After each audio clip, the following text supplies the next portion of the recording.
All right, welcome everyone. You are in the Read at Home Plan Family Guide session. This is a turnkey resource to support schools in supporting families. And I am really excited to get to share it with you today and either maybe for some of you all, it's increasing your knowledge on it. And others of you, maybe it's kind of the first time you're hearing about it. I am part of a larger team. And I want to show you those team members, if I can get the slides to go forward. There we go.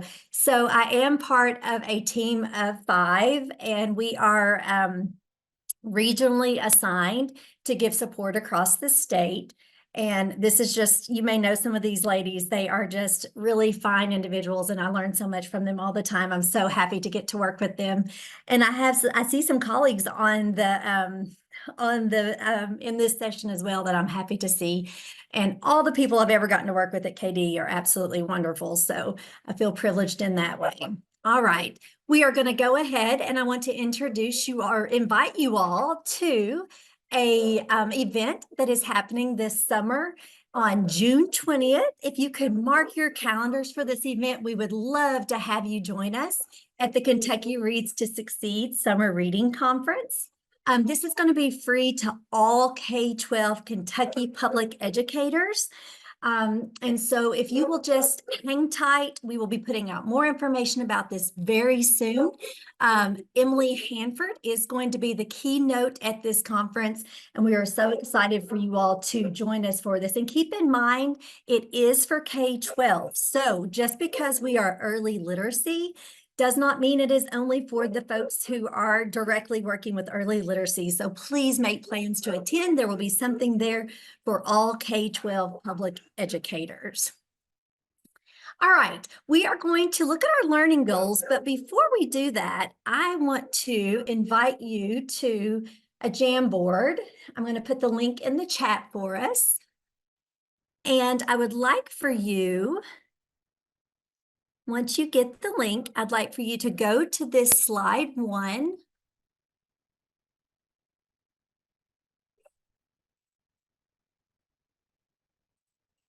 Okay, the link should be there. If you will go to slide 1 and select one of those circles, and if you'll just put it wherever you feel like you are with your familiarity of the Family Guide, anywhere from you've never heard of it to you're using it, maybe you're here to learn some new ways or the intended use of it. Wow, we got a lot of people using it. That's excellent.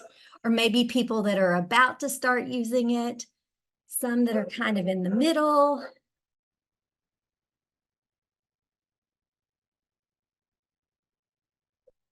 And are you all still seeing my screen? Is it still sharing? It's not quite looking right on my end. You can see the jam. Are you all able to see the Jamboard and what people are? Okay, Yeah, great. yes. Good. Just making sure. I can't see the green around it anymore. So, okay, great. And I am glad to. I always like to say this, any group that I'm working with, whether it be adult learners or young learners, I always like to say it is job security when there's people in the crowd who don't know very much at all about the topic, right? So I always love whenever there's a variety and some people that can enhance their learning and others that maybe are getting to hear something for the very first time. All right, so now we will head back into our slides and take a look at our learning goals. All right, by the end of today's session, the goal is for you to be able to explain the purpose of the Read at Home Plan Family Guide. And that means I want you to be able to talk about the who, the what, the when, the where, and the why. So those main just questions, those basic understanding questions that will help you be able to talk about and explain the purpose of this plan. Next, I want you to be able to understand the features of the Read at Home Plan Family Guide. And I've already been alluding to this, but I want you to be able to understand them well enough that you can either begin implementing these in your school for the families of your students, or start improving that implementation if you already have this going on at your school. And then our third learning goal for today is that by the end, I want you to feel comfortable talking about the types of activities that are included in this Read at Home Plan Family Guide. And by that, I don't mean that that you necessarily need to be able to talk about those activities in detail, but on a high level, be able to talk about what's in the plan and be familiar with those types of activities. So let's just jump right into that. I am going to put into the chat for you in just a moment. I'm going to give you a link to the guide so that you have access to it. But for right now, I just want you to follow along as I show you the pieces of it, and just know that it may not be that you can see everything that's on the screen. I just want you to consider this a preview of it right now. So the Educator's Guide, when you get it, the very first page, it's important to know that this page is for you, the educator. This page is not meant to go home to parents or caregivers. So while I say that this is a turnkey resource, there are things that you need to know about it. So yes, it's turnkey. It can go right home with those families. But you do need to know this first page does not go home with families. This is for the educator to know what is inside this guide. In that very top section of the Educator's Guide, this is where you can read to find out what is the purpose of the guide. So it's talking to educators and explaining what the purpose of the guide is. Then in that middle section, it's going to outline the contents of the guide and let the educator know, what is this I'm holding in my hands? What is this I'm about to give to families? So it explains the content of the guide. And then finally, that very ending part of the educator's guide describes the intended use of the guide and makes recommendations for how to use it. So again, a turnkey resource, but we do provide on that Educator's Guide page at the very beginning some tips about this is how you might use it, might be best to use it. This is the intended use. All right, so I am going to put a link in the chat now of this resource in case you would like to open it up. You can do that. You might also choose to just follow along. That's fine too, whatever works best for you. I am going to be pointing things out on the screen. Some of you may have already printed this. It was in the session notes.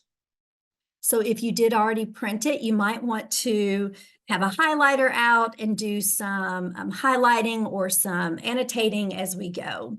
So now in the chat, you do have access to the family guide, which is up on the screen, and this is the educators page, okay, that we're looking at right now. You have access to the entire guide, but I would ask that you just stick with me right on that family, the educators guide, the first page. All right, here we go.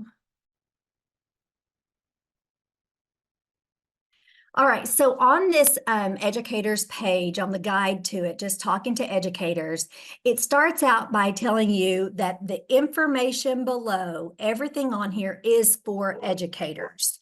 So this is not a parent page, this is for educators.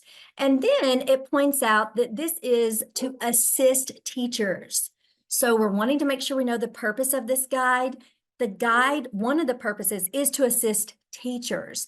So it's not something that a teacher would have to create on his or her own. This is to help teachers out.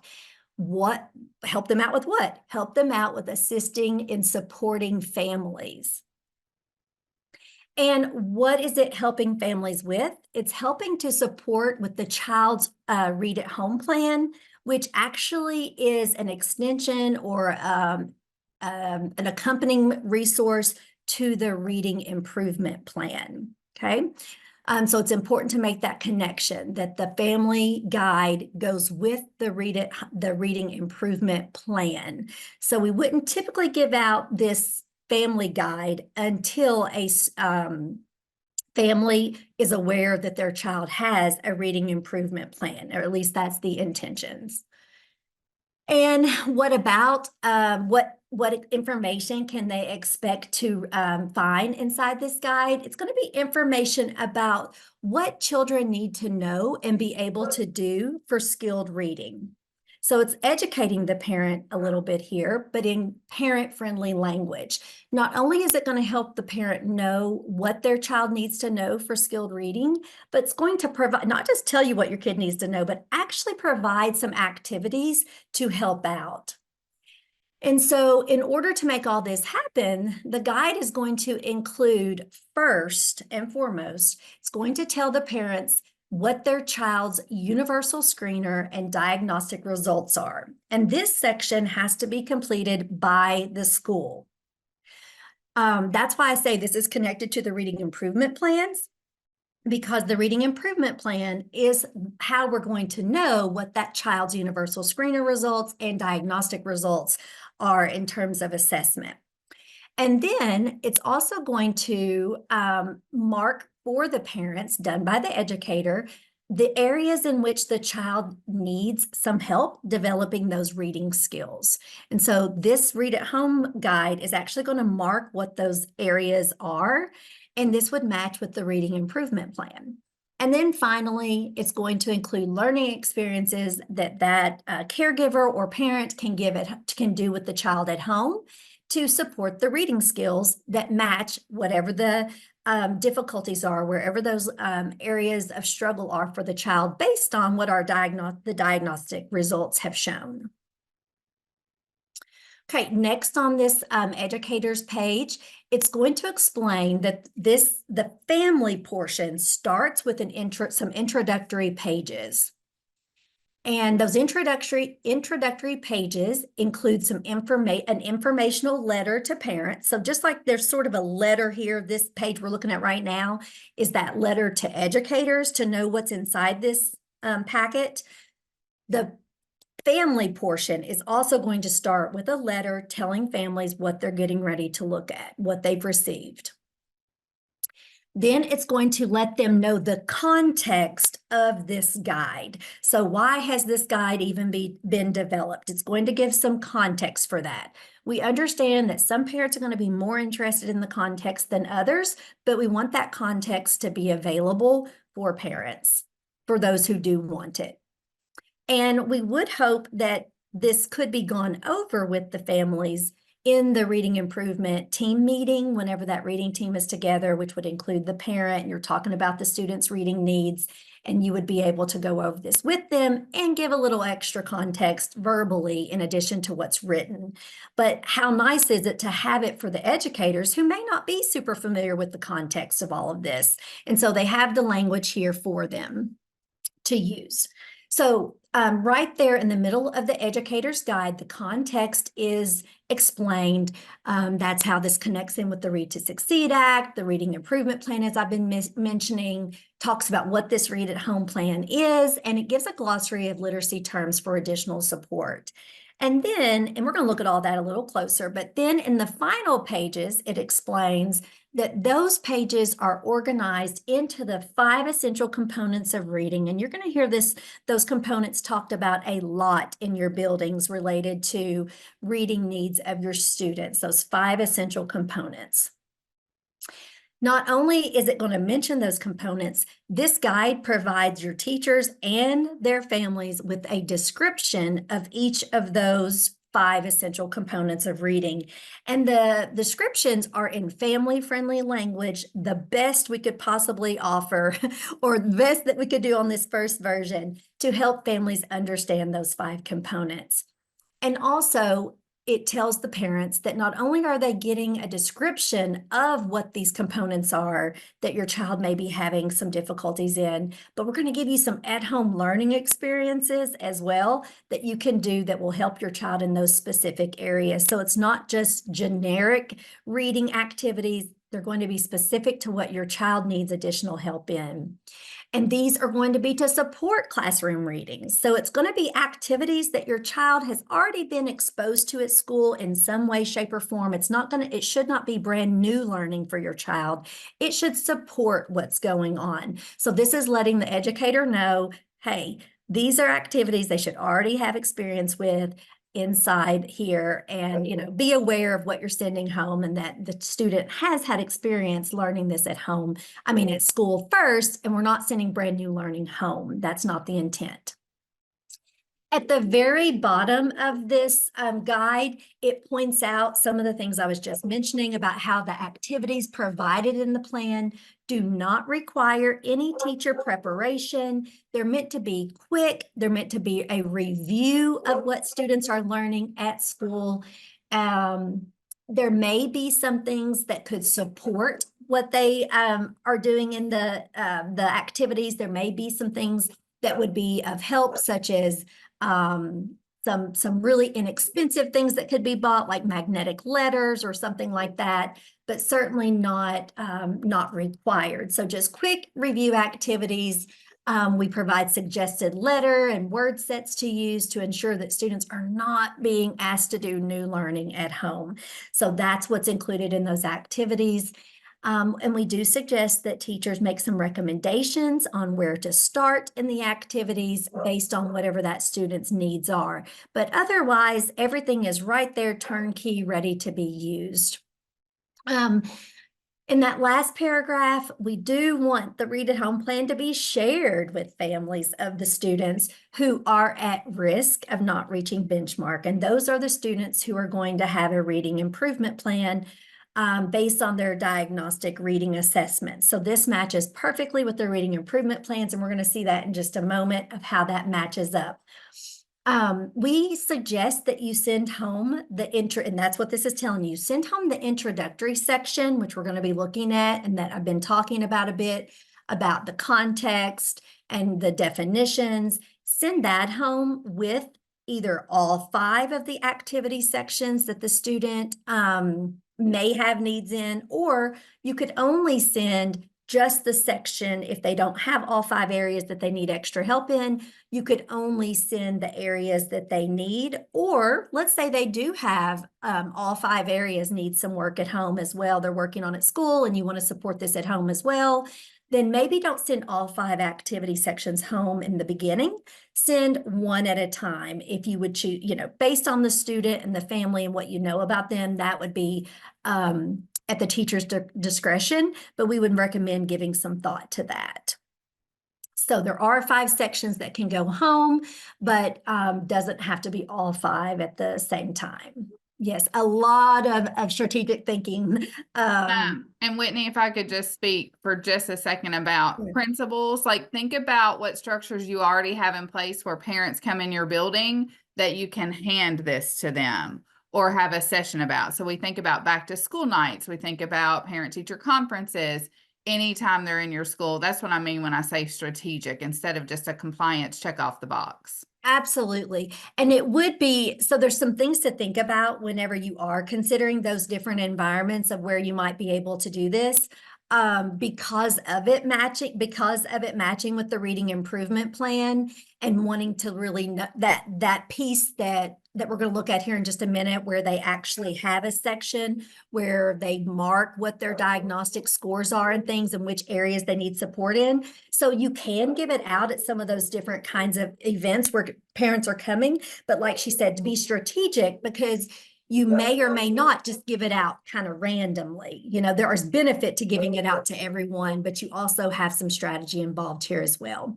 Okay, so now I want you to go back into the Jamboard and I want you to go to slide number 2. Okay, head on over to slide number 2 in your Jamboard. And let's start thinking there, please. You can start putting your ideas in there for slide 2.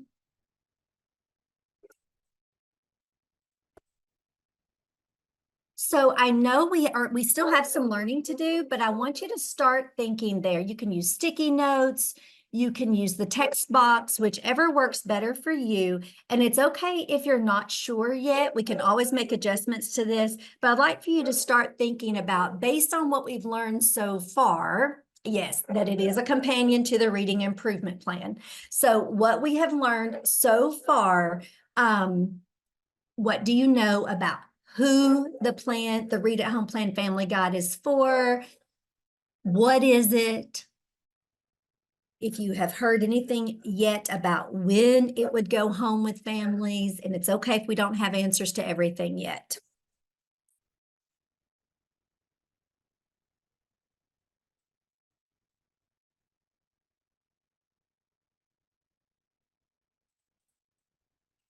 Yeah, so we know it's about families. Yeah, let's keep our learning going. It is definitely going to families, and we know that that first page is getting the educators aware of what it is.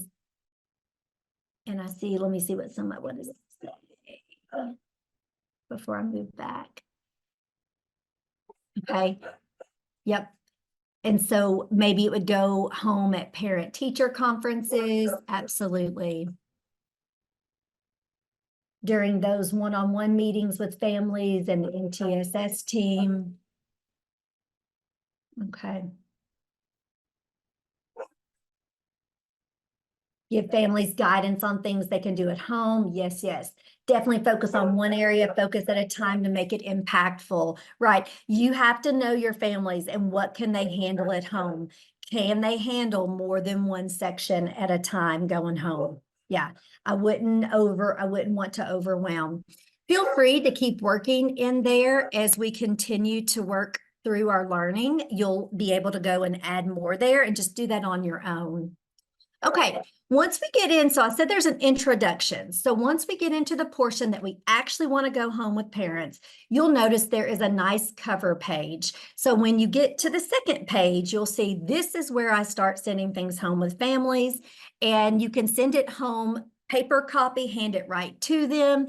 There is that QR code where if they want to get access to it online, they can.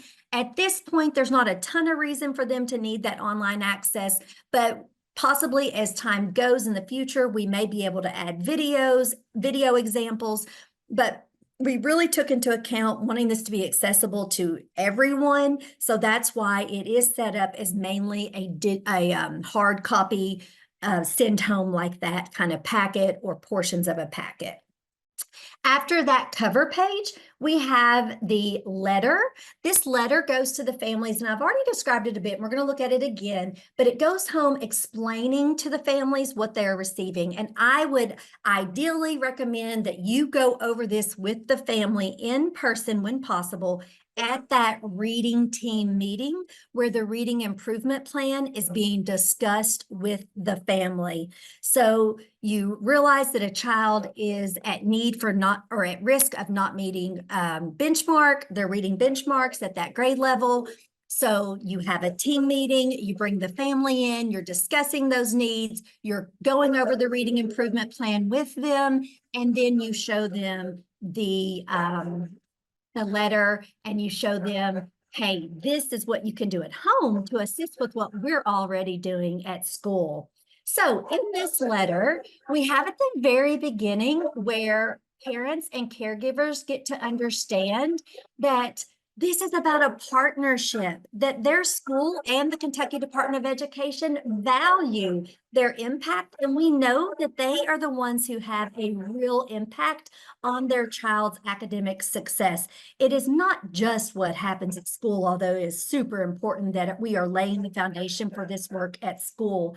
And we are just really showing them here in this first paragraph, and we want you all to support that with your words at that reading improvement plan meeting, or maybe you have to meet with them at a parent-teacher conference, or maybe you snag them at that back-to-school night and talk about it, or at the fall festival, or a chili supper that you have. Maybe you can pull them to the side and talk about this and hand it to them and kind of talk through this letter rather than just handing it to them. That is an option. So in the letter, it points out exactly what we already told you as the educator, what they're going to get in here. And that is they're going to see their child's universal screener and diagnostic results.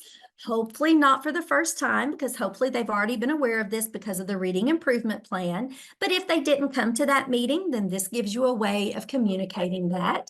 It's going to point out which areas their child needs to develop in for their reading skills. And then it's going to give them learning experiences, and it tells them that right there. You're going to get activities to do at home. You don't have to figure out what to do. We're giving them to you here. Still in the introduction, there is a page for the assessment information.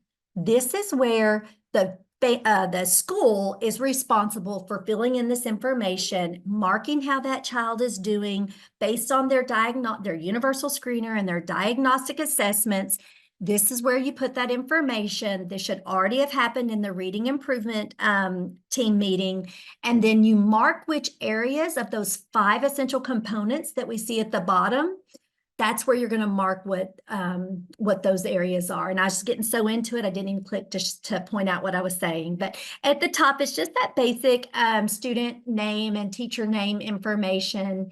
And then we put in the assessment data there in the middle section, and then we mark which areas they are at risk of not meeting benchmark down at the bottom. So this page is going to match everything that this lets us know what is coming next. So let's say the child has phonemic awareness, phonics marked, then it could be that you only send those sections home. You don't choose to send everything home. Okay, 3 minutes. Is that accurate? Yeah. Oh, is it? Okay, I'll trust you. Yeah. All righty. Thank you for being such a good timekeeper. Appreciate it. All right. So then we have a connection to the reading improvement plan and glossary of literacy terms, because there's going to be so many words that get used in the reading improvement plan that need to make sense to the families. And so we help make that connection to the literacy terms that are being used, as well as what this reading improvement plan is. Again, maybe they didn't show up for the reading improvement team meeting. So here's some language to help them understand what it's all about. We explain what the reading improvement plan is and how the family can help, which is by using the activities in this guide. We provide them with the terms that go along with the 5 components of reading, because we know these are not terms that everybody uses. We're teachers, we're educators, principals, interventionists. We know what these words mean, or mostly know what they mean, but everyone else does not always. So we want to provide those for families and make it a little bit easier for them. All right. We also give our favorite page, which is the general tips for reading at home. And this one we feel like is great for anybody. This is the one that you could definitely go and hand out at those back to school nights, because this is good for anybody, whether they need a reading improvement plan or not. So it's a 1-pager. It gives 10 different general ideas that families can use at home. And it is definitely suitable for everybody, not just those that are at risk for not meeting benchmark. All right, and then finally we get to that last section, and this is the section that really helps people, the families at home. This is the section that's organized into those 5 essential components of reading. So we have a section just for what is phonemic awareness, another one for phonics. So like in my example, you could send home just these 2 sections if the child is struggling in these areas, and then you don't have to send home the rest to keep it from being so overwhelming. We have a section on what is fluency, as well as what is vocabulary, and that 5th component, what is comprehension. I want to tell you a little bit about these. They are simple but meaningful, okay? Simple but meaningful, so they're easy to do at home. We do have a note about bilingual and multilingual learners in the vocabulary section, and we do have this guide in different languages. So you'll get the slides, and you can see where to go and get those on the KDE webpage. We have less challenging to more challenging, and I do believe that must mean time is up.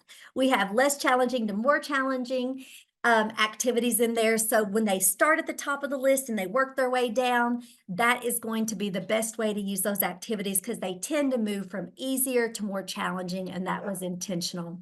So your learning goals today were to find out what is the purpose of this guide, what are some of the features in here, and do I know enough about them that I can start using them or maybe improve how I'm using them, and then to be able to talk about some of the activities that are in the Read at Home Plan Family Guide. All righty, I appreciate you all being here today. We do have that Jamboard. If you have time to go through and see what other people are putting in there, you guys all have access. And I will go in and put some ideas to add to this in case you did not get time to do that on your own. I would appreciate that. And I'm also going to, when I get the link to this, you'll have the link in the, the participants page there where you came to this section. And there is a feedback form that I would like for you to do. If you get time for that in the slides, I would really appreciate it. I know you need to move on to your next session. Thanks for being here. And you will also be able to get to my email address if you would like to reach out with any questions. Any of us directors would be happy to help.